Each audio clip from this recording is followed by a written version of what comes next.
Yes. I knew it was you. You have your father's eyes. And my mother's ears. But the rest belongs to you. Indiana Jones is in search of the Holy Grail, and he's also trying to rescue his kidnapped father in Indiana Jones and the Last Crusade. It's one of 5 new movies we'll be reviewing this week on Siskel and Ebert, and I'm Roger Ebert of the Chicago Sun-Times. And I'm Gene Siskel of the Chicago Tribune. Our first film is the 3rd and last Indiana Jones adventure, and although this production is exceedingly well made, save for a rousing ending, I wanted more humanity, more wit, more laughs. More of a film like the original Raiders of the Lost Ark. In Indiana Jones and the Last Crusade, Harrison Ford meets a beautiful Austrian archaeologist who helps him look for clues in the rat-infested catacombs of Venice for the location of the Holy Grail, the legendary cup Jesus drank from at the Last Supper. What's that? It's a rubbing Dad made of the Grail tablet. Just like your father. Giddy as a schoolboy. Wouldn't it be wonderful if he were here now to see this? He never would have made it past the rats. He hates rats. He's scared to death of them.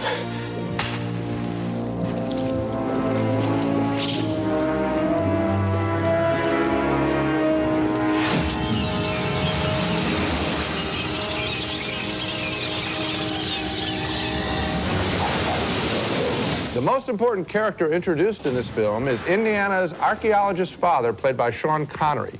He's been captured by the Nazis, who also want to find the Holy Grail. I will take the book now. What book? You have the diary in your pocket. You don't. Do you think my son would be that stupid that he would bring my diary all the way back here? You didn't, did you? Like the other films in this series, action is everywhere as Indiana tries to rescue his father and a colleague played by Denholm Elliott.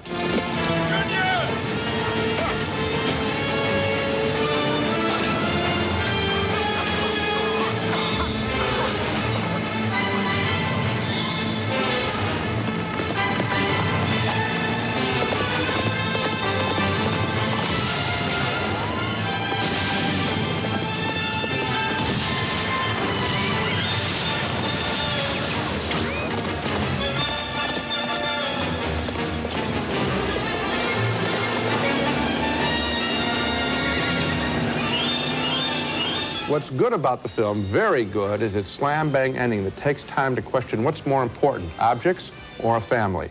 What is so about the movie is its machine-like march through Nazi lairs and caves in the hunt for the Holy Grail. None of it is bad, it's just of a piece. Thunderous to the point of pushing one away from the screen.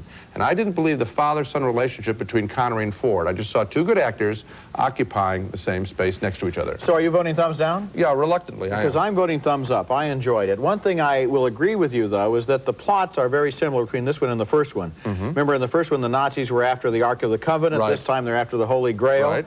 And you didn't get tired at all when they were just going through the story? Didn't you think, gee, I've been through this before, well, it's a little loud? No, I didn't, and I'll tell you what, you've got to realize this is the 3rd in the series. Maybe Spielberg is wise to end it at this point, because we are now familiar, essentially, with what we can expect. Strange locations, unbelievable adventures. Snakes or rats. Snakes and rats and so forth. I did enjoy a lot of the art direction, especially that wonderful dirigible and the way it looked and the way the plane took off from underneath it. I thought that was terrific. I liked the look of Venice and the look of those catacombs. Do you remember your reaction, though, to the first one? The first one was absolutely smashing. It was a great film, but it was also a new film. A new kind. It was a new film in the sense that I hadn't seen that energy level before. Right. I hadn't seen that technical level before. I hadn't seen Harrison Ford in that role before. And I felt there's I had no seen way all that Spielberg can win with this one. I think it's a very good film. Well, I felt like I had seen it before, and I didn't. Did you really believe they were father and son? No, I didn't. Gene, I don't. Earlier you were saying the film didn't have enough humanity. I don't go to an Indiana Jones film for humanity. I don't go to an Indiana Jones film for convincing father-son relationships. But if it I go for action and stunts. I thought that Connery had a couple of good lines in which he was trying to be it's strict just not. to his son. It's just not as strong as I expected to be. Well, okay. Our next movie is a strange doomsday fantasy named Miracle Mile, which begins with boy meets girl and ends with boy loses girl and rest of civilized world. The movie opens with Anthony Edwards and Mare Winningham making a date to meet later that night in the coffee shop where she works. You go back to your hotel, you clean your spit valve, and take a nap because you're going to need all your energy tonight. I think I'm going to head back and take a nap. But he oversleeps, and when he arrives at the coffee shop hours later, he picks up a payphone, and someone on the other end tells him that a worldwide nuclear war is going to break out in about an hour. He tries to convince some of the other customers in the all-night cafe. Hey, hey, you guys. He says, hey, shut up! Hey! Look, this could be very important. Does anyone here have a son in a missile silo? Missile silo? Yeah, North Dakota? Chip? Look, I know how this sounds, but... Well, I answered the phone out there, and the guy on the other end, he was very, very frantic. He thought I was his dad for a minute. I think he just had the wrong area code. Yes, but, so what? Oh, so he was calling from a missile silo. He said that they were locked in 50 minutes and counting to shoot off their nuclear wad. When Edwards is finally reunited with Winningham, she wonders if the phone call was really for real. Where did you hear we'd started a war? Those people at the helicopter said Landa told them, and you told Landa? God, what have I done? Meanwhile, word of the impending nuclear attack spreads through Los Angeles like a forest fire, and there's panic in the streets. No way! Go get him!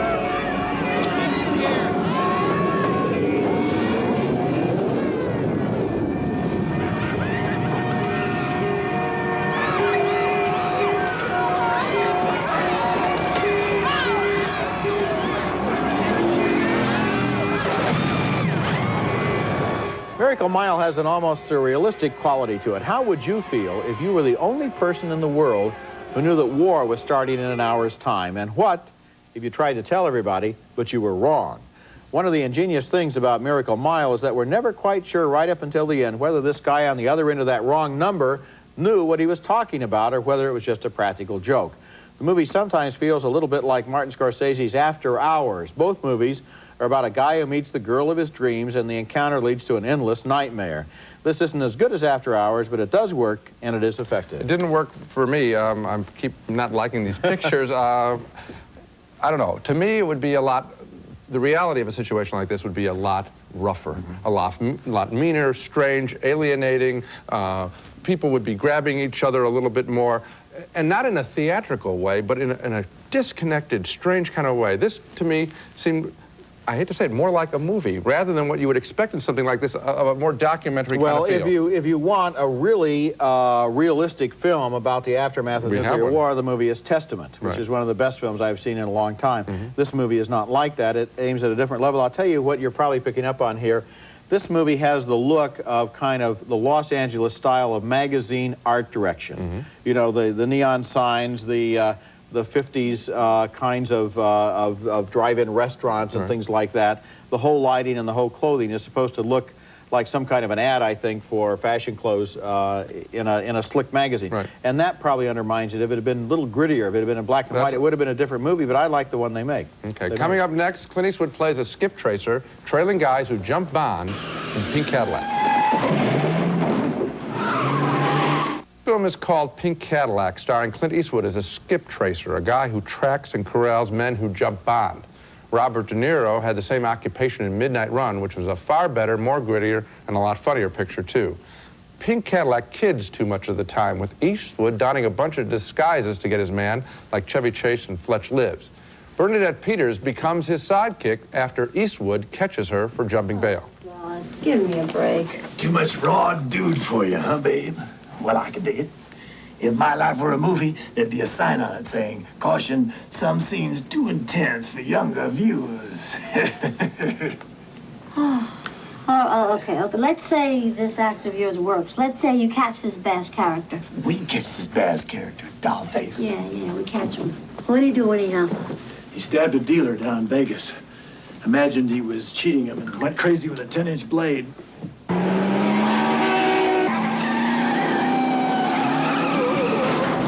Lots of cars break lots of windows in this picture, and so does Eastwood when he's under fire.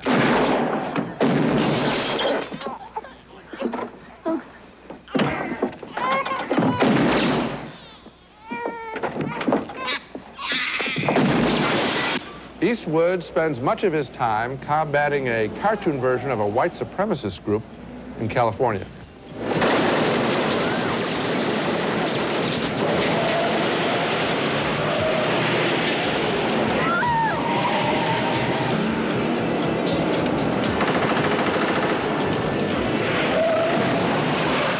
Clint Eastwood likes to make fun of radicals in his movies, be they hippies or motorcycle gangs or these white supremacists. The humor doesn't work here, and it's only an occasional disguise that brings a smile.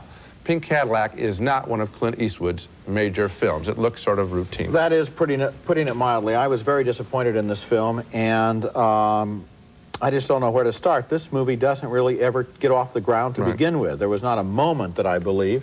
I didn't care at all about the relationship between Bernadette Peters and Clint Eastwood. Right.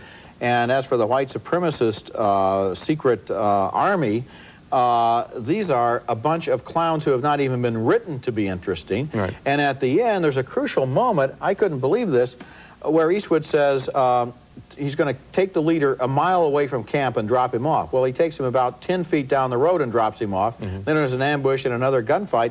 When people make basic logical errors in action films, you can't get interested in the action because what you're saying is, why did they make that stupid mistake? Well, more to the point, did you buy his character? Did he have a character here? I mean, there really wasn't anything. Did she have a character? I mean, she just, you know, walks around whining a little bit. I think this was a quickie that was thrown off. Eastwood devoted a lot of his own time to making Bird, which came out last fall. He's preparing a big picture, a serious picture he's making in Africa, and I think they threw this in as a summer Clint Eastwood quickie, and that's just what it is, and it's a disappointment on that level.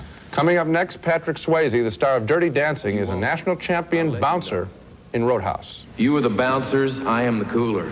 All you have to do is watch my back and each other's. Take out the trash. Our next movie is named Roadhouse, and this is one of those movies that has to be seen to be believed. It stars Patrick Swayze, the star of the big hit Dirty Dancing, as a world champion bouncer who is hired to work for a bar in a small Missouri town that is ruled by the iron fist of the local extortionist, played by Ben Gazzara. When the local merchants won't pay kickbacks to Gazzara, his goons do a little more than just rough them up. You lost your face, Rodman. That's what it is. It's made you an abuser. Well, what are you waiting for, Gary? Drive through there. No! No! No! Hold it. Damn it, you can't do that!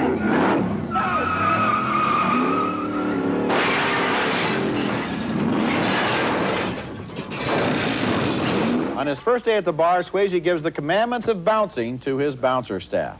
All you have to do is follow 3 simple rules. 1, never underestimate your opponent. Expect the unexpected. 2, take it outside. Never start anything inside the bar unless it's absolutely necessary. And 3, be nice. Swayze also calls in reinforcements, his old friend, the world's second best bouncer, played by Sam Elliott. You want to fight? I sure ain't gonna show you mine.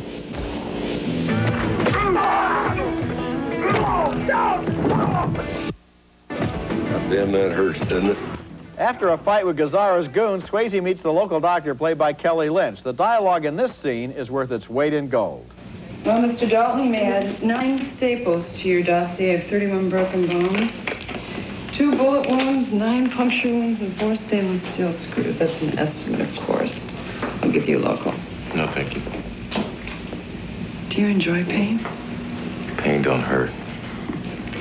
Most of my patients would disagree with you. Okay.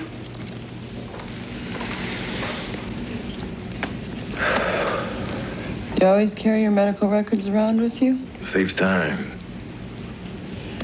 Your file says you've got a degree from NYU. What in? Philosophy. Roadhouse is not a good movie, that's for sure, but it is not a boring movie. It has so much fun with so many different cliches that it's tempting to believe they actually intended this movie to be a parody. But I don't think so. I mean, it's been a long time since I heard anybody in a movie snarl the immortal words, "Prepare to die." There are about 16 different messages in this film, all of them completely confusing and meaningless, and lots of tension between Swayze, the bouncing philosophy student, and Kelly Lynch, the woman who hates violence. And let it be said that Ben Gazzara has a lot of dry fun with the role of the town bully.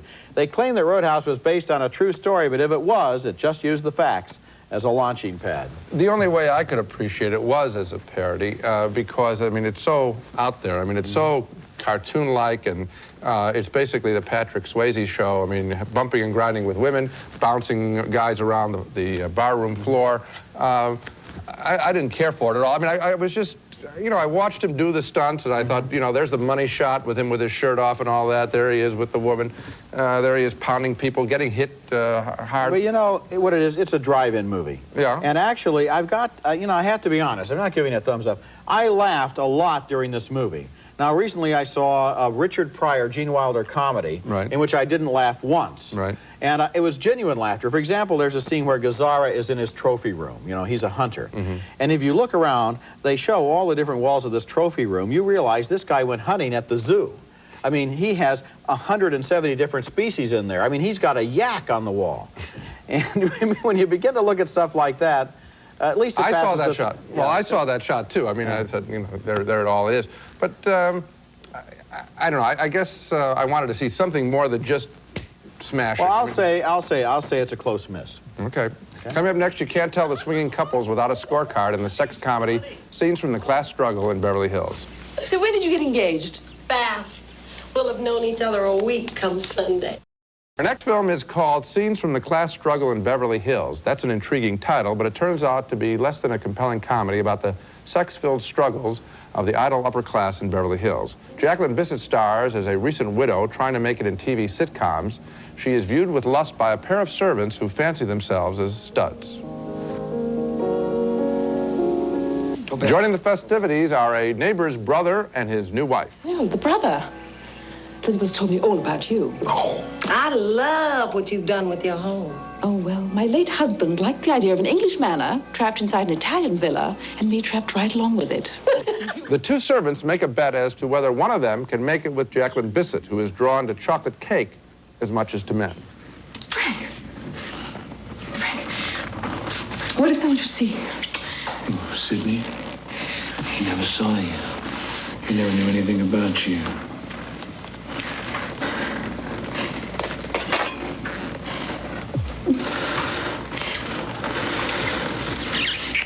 And chocolate won't fix it.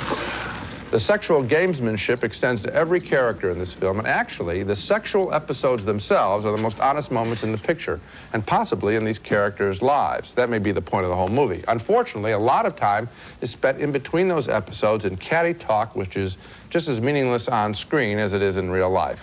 That turned my thumb down on this occasionally bold movie. And I didn't like it very much either. You know, one of the strange things about this film is that there's a ghost in it. In fact, a lot of the plot seems to be a retread of Blythe's Spirit by Noel Coward. The ghost is played by the director, Paul Mazursky.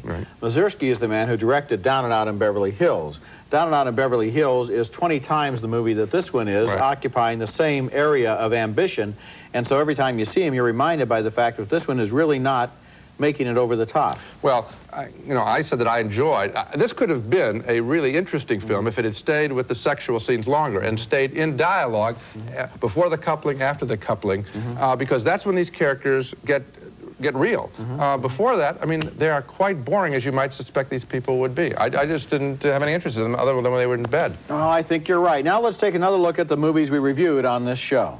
We had a split decision on Indiana Jones and the Last Crusade. I was entertained by the action and adventure, but Gene found it all too familiar. Another split vote on Miracle Mile, about the one person in L.A. who knows the bomb is about to drop. I thought it worked. Gene thought it should have been grittier. 2 thumbs down for Pink Cadillac with Clint Eastwood as a skip tracer. It's a disappointment for Clint Eastwood fans. We both voted thumbs down for Roadhouse with Patrick Swayze pounding the bad guys into the woodwork, but I had a certain affection for its goofiness. Finally, 2 more thumbs down for Scenes from the Class Struggle in Beverly Hills, which never really quite got up to speed. So, I liked Indiana Jones, I liked Miracle Mile, you liked Zip. Yeah, I felt sort of bludgeoned by Indiana Jones in The Last Crusade. I'd rather see the first one again. Come on, though. Gene, if it were Saturday night and you were looking for a movie to go to, wouldn't you find that you got your money's worth with Indiana Jones? You know that I would actually the great color, the great location. It's physically good looking, but you know, of all the pictures that were discussed, I would probably want to see Roadhouse again more than any of them for the very quality you mentioned. It's a little bit goofy. Indiana Jones and the Last Crusade seemed very familiar. Do you think we should have maybe gotten over our prejudices against the things in Roadhouse that... No, because I wouldn't, if a friend of mine asked me to go see it, I wouldn't encourage him to go. But if he went, you'd probably say, well, you got a few laughs. Wasn't that silly? Wasn't that silly? Something like that. It's a definition of a borderline picture. Yeah. That's it for this week. Next time, we'll be back with a special show called The Movies That Made Us Critics, as Gene and I look back over key films that shaped our lives. That's next week, and until then, the balcony is closed.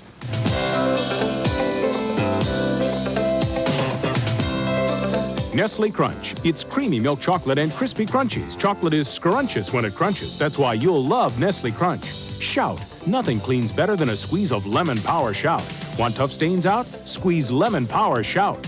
After work or after workout, Daisy Turbo Spa combines powerful water massage and tingling aeration to turn your tub into a personal whirlpool. George Burns, his wit and wisdom. One of America's favorite comedians now on video. Great gift, wherever videos are sold.